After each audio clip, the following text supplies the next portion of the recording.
Hello, how are we doing today? It's Mark Powell again. I have decided to do two different tools, um, and the first one that I'm going to do is Diigo, Diigo. It's a share collaborative workspace online, and what you're looking at is my library. And so, one of the main things that I started looking at is that you can upload pictures. You can look at upload all different types of things on the left side here: bookmarks, PDF, images, notes, and Kindle pages. And what you can do is actually draw and sketch on these things, and right down here what you can do is annotate them. So basically you can annotate and save and allow other people to see what you are doing.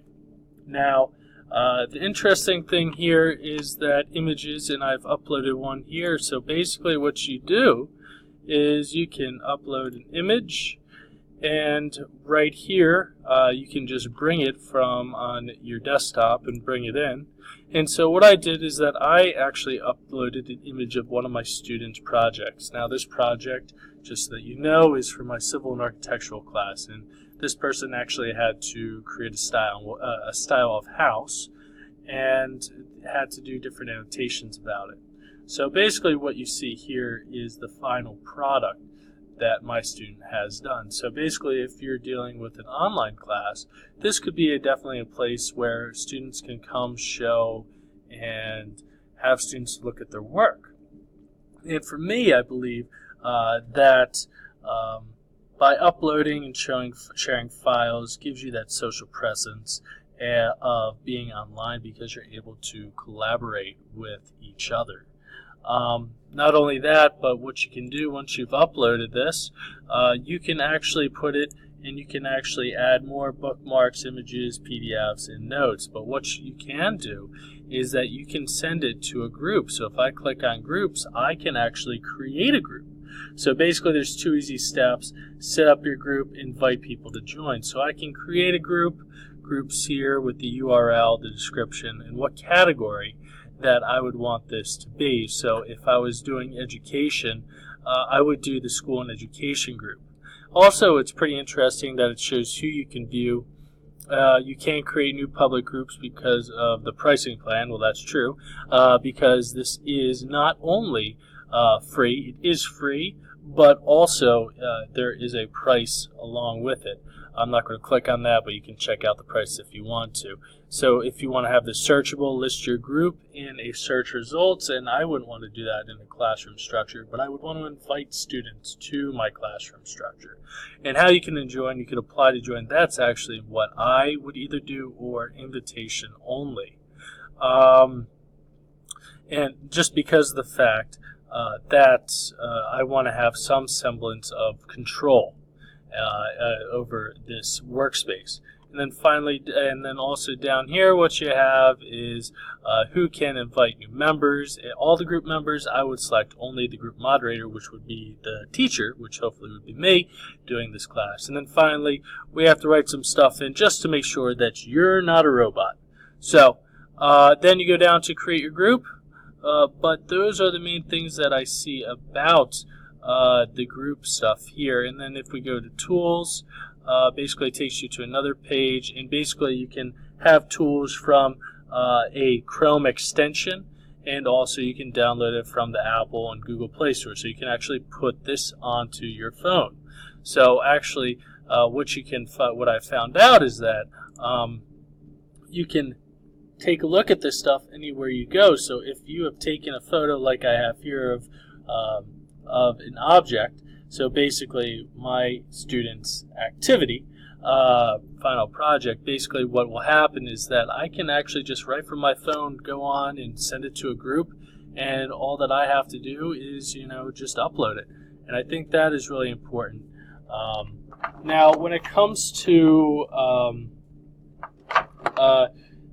the idea of social presence from our readings, it being part of a community, I feel like everybody's showing and sharing their different objects and their different work actually does fit that mold into belonging into a community, and this would be right under social networking.